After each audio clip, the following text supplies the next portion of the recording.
Hey, it's Mr. Grimm. Welcome back. Hope you had a good spring break.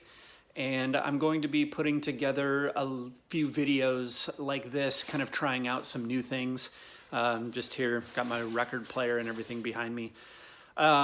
Anyway, go ahead and watch the rest of this video, and there is a assignment at the end of it. All right, enjoy, and I'll talk to you soon. So today we're going to be discussing skills for a healthy life, which includes building life skills, making great decisions, resisting pressure from others, and setting healthy goals. Like those zoom ins. Okay, so building life skills. Let's look into this a little bit more. So basically, to summarize the textbook, everybody faces problems. Skills, they're going to help you solve your problems.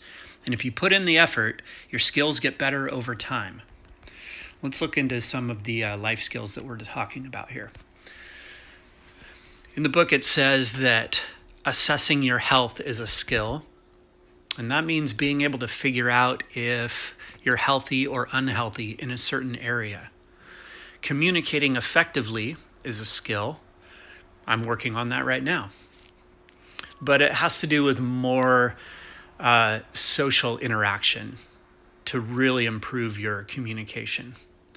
Practicing your wellness, so making sure that you're making good decisions and putting into practice habits that are going to help you. Learning how to cope with stress, being a wise consumer, which means buying things that you can afford and that are good for you.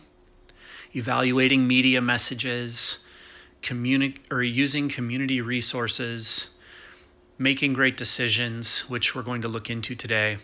Using refusal skills, which is basically saying yes or no to things.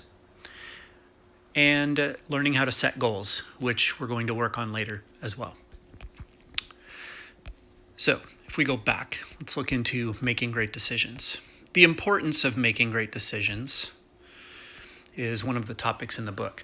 So you make decisions daily. A lot of those don't have huge consequences. You know, which sock to put on first, your left or your right? Or should you even put on socks today at all? Or, I don't know, I'm looking over in my kitchen right now. Should I eat cereal for breakfast or should I have an apple? I mean, a lot of those decisions don't necessarily have huge consequences if they're within the realm of being reasonable.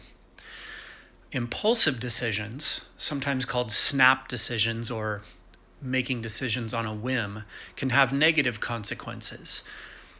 That's just all of a sudden deciding that you're going to go do something that maybe you've never done before. Now that could be good, but depending on what it is, you'll need to read the textbook to understand a little bit more.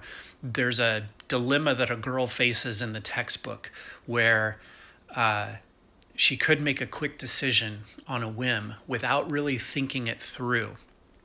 But the purpose of what we're doing here is to take our time and to really follow the decision-making model in order to promote responsible, healthy decisions.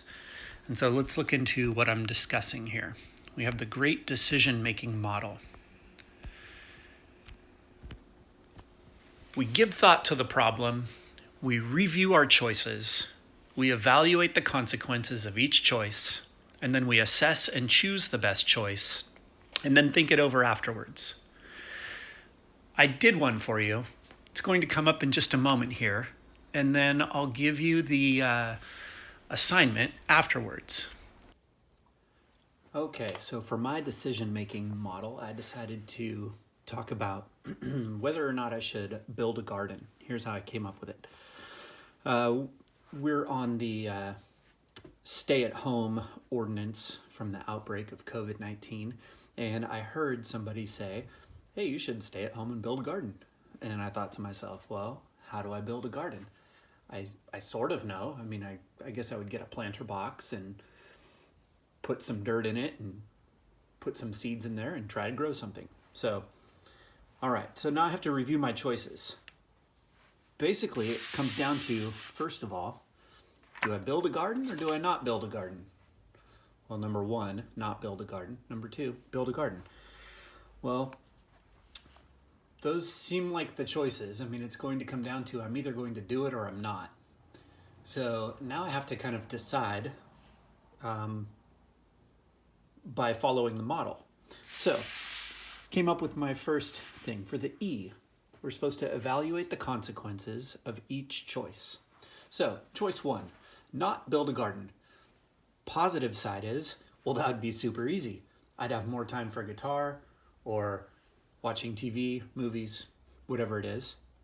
On the negative side of not building a garden is I actually have a chance to try something new and I might actually learn something. That's all I can really think of right now. So that's good enough for now. The next choice is, should I build a garden? The positive aspects of that are it might be fun, I might learn something, and it might be helpful in some way, maybe even someday further down the road. On the negative side, I'm not really good at woodworking, and I kind of have a fear that if I try to build this garden and I end up killing whatever is trying to grow in it, that I'm going to feel really bad and feel like a failure. So, thanks, Tom, for ruining my video. So then, oh, not yet. See, Tom, you messed me up. Okay, so I have these two choices, right? There we go. Let's see, how do I organize those on my... There we go. How about like that? Okay, so those are my two choices, right? The next thing I'm supposed to do is assess and choose the best choice. Do I not build or do I build? So I have to look through all of these different pros and cons and decide what I'm going to actually do. I chose to actually build the garden. So then I just have to think it over afterwards. Am I glad I did it? Well, yeah, I do think that it was the best choice, and let me show you why. So it's out here in my garage, and I found some old wood, and I started to put all of it together, and now I'm painting it, and you can see I'm really not very good. I cut really poorly right here, and I'm painting this side. I still have to maybe paint the bottom, I don't know. So anyway, I've got this box now that I'm going to throw some dirt in it and try to grow something, and it's been kind of a fun process. So you can see for me, I'm pretty glad that I have a project to work on, and I think it's pretty relaxing because I get to paint with it and everything. So what I'd like you to do is to outline a decision that you've made using the decision-making model. So just take a quick video. It does not have to have your face on it or anything. Even if you write out the decision-making model on a sheet of paper and then just talk me through it, that will be fantastic. Just post the video in Google Classroom, and I'm looking forward to seeing what you guys post in there. All right, I'll talk to you soon, and stay healthy.